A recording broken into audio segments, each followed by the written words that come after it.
Oke, apa kabarnya Kakak Beatrix GFC? Senang sekali ya kita bisa berjumpa pada hari ini tepat 9 Agustus merupakan peringatan Hari Masyarakat Masyarakat adat Adat sedunia. Sedunia. Oke. Nah, kita akan berbicara tentang hal itu. Maka pada kesempatan ini, Kak Betty, kami meja hijau karena banyak informasi yang Ya, harus di-sharingkan ya untuk kita ketahui. Ya, seperti kita ketahui ya, Hari Internasional Masyarakat Adat Sedunia itu selalu diperingati setiap tanggal 9 Agustus dan ini 9 Agustus 2025. Nah, eh, yang kami ketahui ya, tujuan dari hal tersebut diperingati itu untuk meningkatkan kesadaran dan melindungi hak-hak populasi masyarakat adat di seluruh dunia. Namun kali ini kita akan bicara dalam konteks lokal kita di Papua Selatan ya, Kak Beatrice. benar.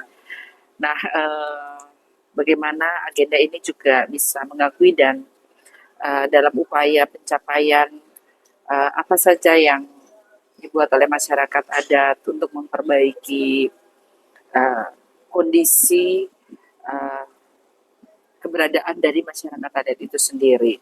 Nah, terkait dengan hal tersebut, menurut Kakak Beatrix Gibbs, saya yang memang dalam pekerjaan aktivitasnya juga sehari-hari ya senantiasa berhubungan dengan masyarakat adat. Nah, Kak Betty, hal-hal apa saja yang melekat pada masyarakat adat? Baik, terima kasih. Kalau kita bicara Hari Masyarakat Adat Sedunia yang biasanya dirayakan, diperingati setiap tanggal 9 Agustus setiap tahunnya, itu sebagai momen bagaimana kita sebenarnya mengulas balik ya tentang perjalanan masyarakat adat di dunia, terutama setiap orang datang dengan latar belakang suku dan budayanya masing-masing. Termasuk hari ini kita bicara tentang konteks wilayah Papua Selatan. Nah, kalau kita bicara soal masyarakat adat ini kan eh, tidak terlepas ya. Artinya ketika kita bicara soal identitas masyarakat adat, kita bicara tentang jati diri identitas kita ya.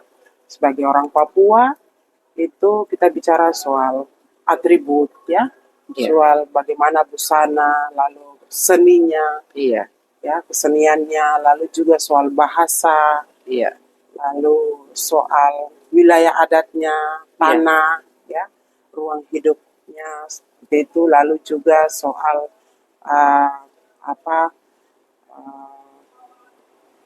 tata hukumnya ya, artinya bicara soal hukum adatnya seperti apa, banyak hal yang menyangkut terkait dengan identitas masyarakat adat dan bagaimana masyarakat adat hari ini masih terus mempertahankan walaupun dengan berbagai macam perubahan-perubahan zaman seperti itu. iya. Nah, terkait dengan adaptasi terhadap perubahan-perubahan zaman ini kan juga tidak semudah yang harus dihadapi Iya, oleh masyarakat adat ya, Betty, karena ini juga akan terkait dengan bagaimana kebijakan iya, negara juga melihat, kemudian bagaimana masyarakat adat ini harus tetap survive, hidup di tengah lingkungan yang kalau bicara tadi ada wilayah adat, berarti harus ada juga yang dikorbankan iya, juga untuk membangun atas nama pembangunan, atas nama kesejahteraan iya, masyarakat. Nah, ini yang menarik. Menurut Kak Betty sendiri, iya. sebagai seorang aktivis, apa yang sedang dialami oleh masyarakat adat kita, khususnya di wilayah Papua Selatan?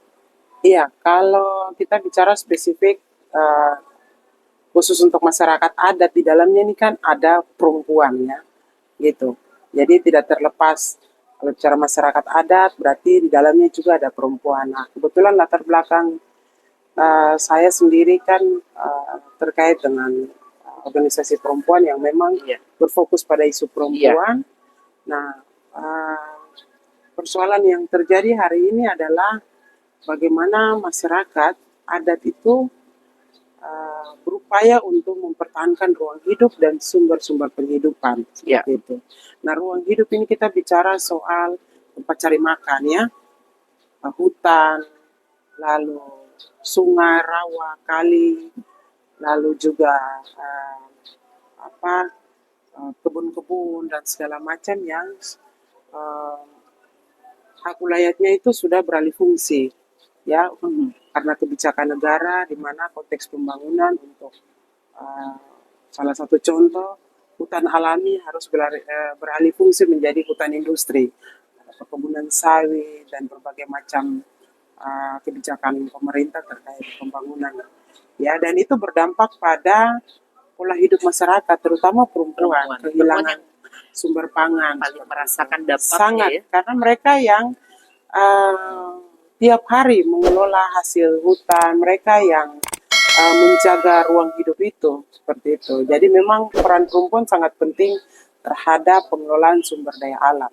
Nah, selama ini adakah ketidakadilan yang dirasakan oleh perempuan-perempuan dalam konteks masyarakat adat ini? Iya, sebenarnya bisa terlihat dari bagaimana pembagian kompensasi ya terhadap hasil hutan tanah yang dibuka untuk berbagai macam pembangunan seperti itu. Jadi ketika semua hasil kompensasi itu akan dibagi. Kalau macam kita bicara soal satu marga, ini kan wilayah masyarakat adat ini, kalau kita bicara soal tanah adat ini kan bukan pemiliknya dihitung per orang. Iya, komunal. Tapi secara komunal, secara bersama. Jadi kepemilikan bersama. Sehingga memang ketika contoh dia itu dapat sekian, itu harus dibagi lagi sampai yang kecil besar. Nah, perempuan dapat berapa?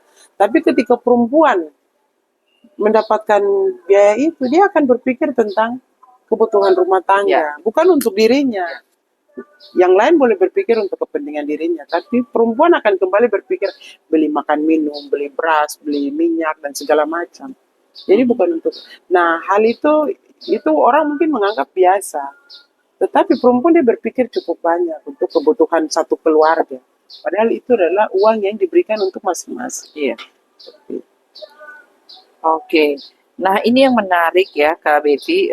Mungkin hampir belakangan ini atau akhir-akhir ini seperti muncul atau bangkit satu spirit dari perempuan-perempuan asli, khususnya di Papua Selatan ini, yang membangun ikatan secara luas, kemudian juga suku ini yang bangkit. Nah, apakah ini salah satu juga cara bagaimana perempuan akan mempertahankan identitasnya sebagai perempuan asli Papua dalam konteks sukunya masing-masing ya? Kan ini ada berapa di Papua Selatan ini ya, Kak? Kan kalau yang tergabung secara luas itu kan Ikatan Perempuan Papua Selatannya ya ada.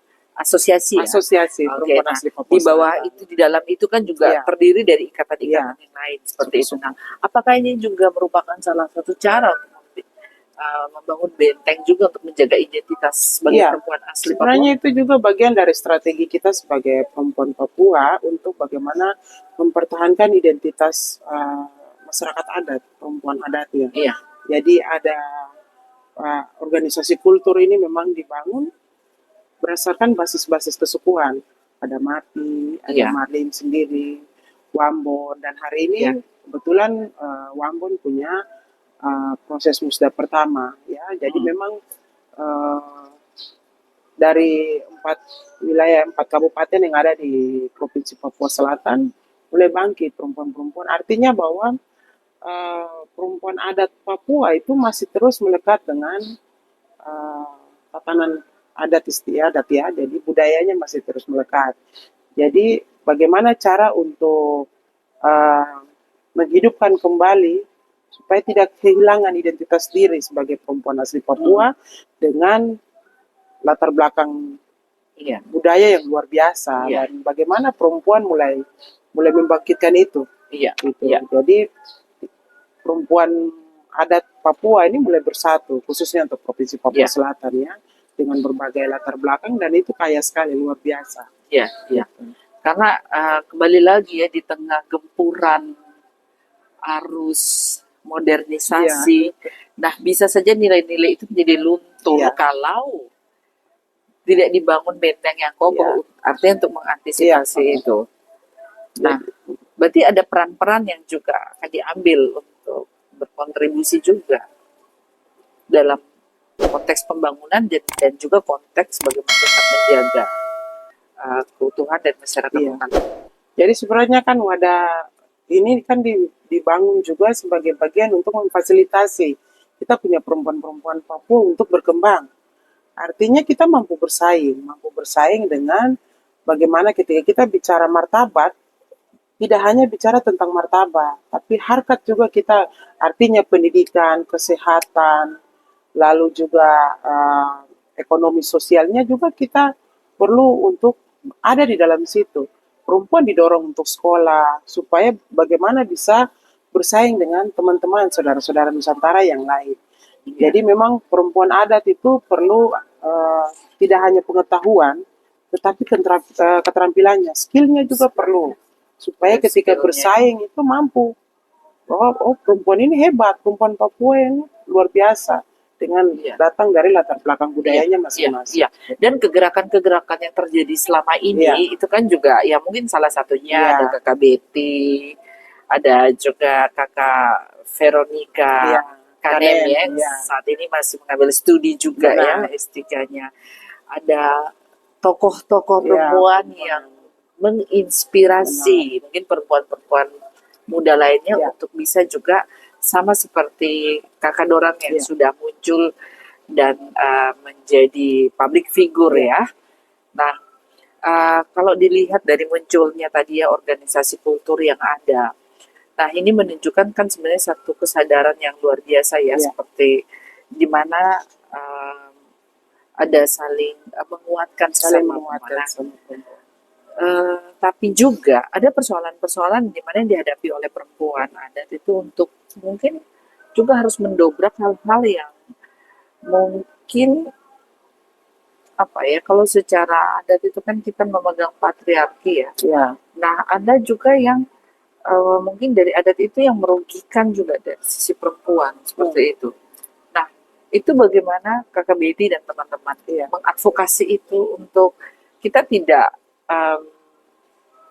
melanggar hukum, ya, hukum adat, tapi kita juga tidak dirugikan oleh Iya. aturan-aturan itu. Baik. Karena kalau berdasarkan pengalaman ya,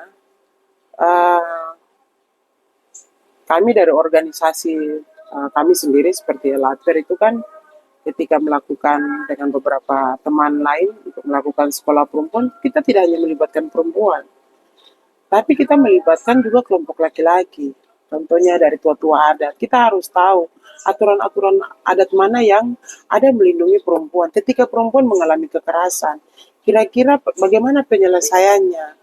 Ternyata ada aturan adat yang melindungi perempuan. Jadi ketika kita menyalahkan adat, sebenarnya tidak.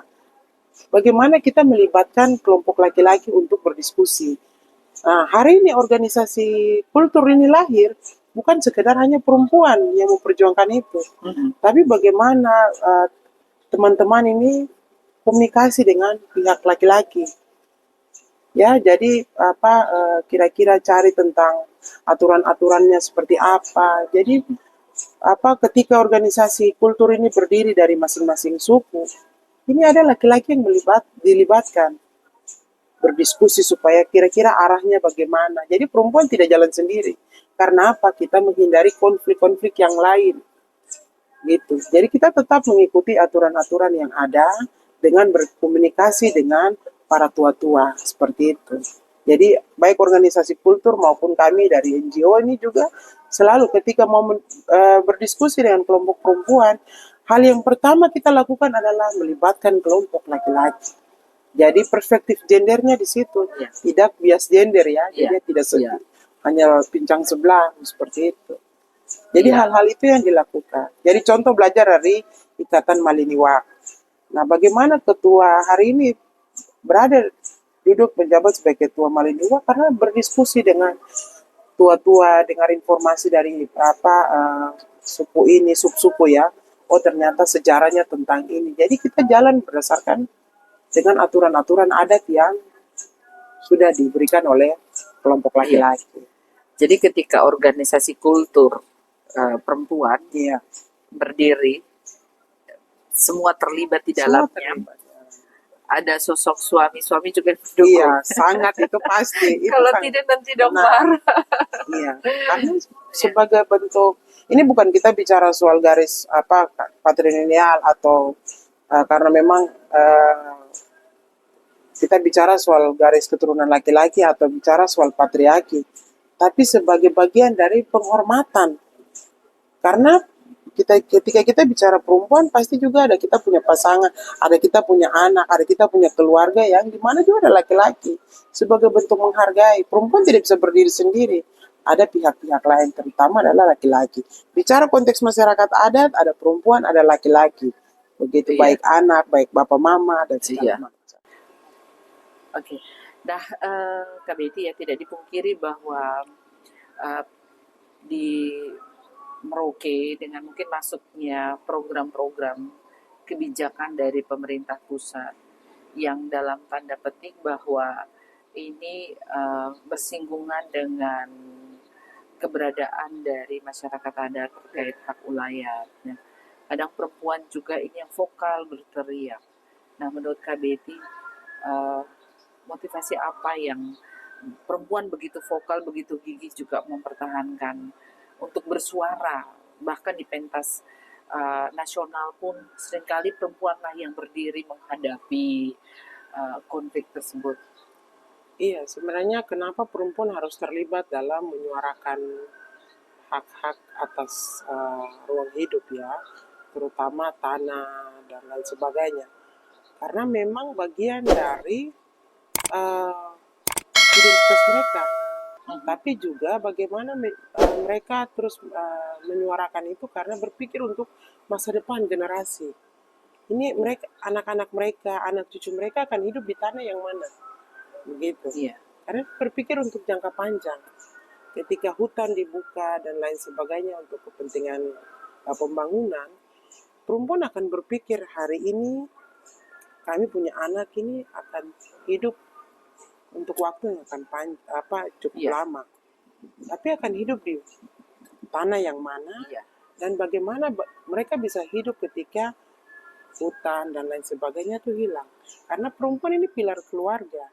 Mereka yang berpikir tentang bagaimana asap bisa mengepul di dapur, bagaimana bisa akses sumber pangan dari mereka punya ruang hidup. Tapi ketika semakin jauh, akses mereka akan sulit, anak mereka makan apa? iya. Makanya mereka harus perjuangkan itu. Yang paling lantang Iya, untuk benar. mempertahankan itu. Sebagai bagian dari mereka sebagai bagian dari perempuan adat, bagian dari masyarakat adat, salah satu yang mereka tadi adalah tanah.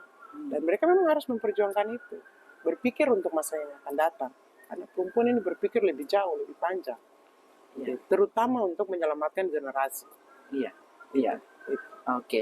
Nah, terkait dengan hal tersebut ya, Kak Betty, nah upaya-upaya apa saja yang dapat dilakukan saat ini ya, Iya, Kak Betty bersama semua teman-teman perempuan adat yang iya. tergabung dalam organisasi kultur untuk tetap menjaga identitas adat itu sekalipun mungkin dengan gempuran kebijakan, Iya.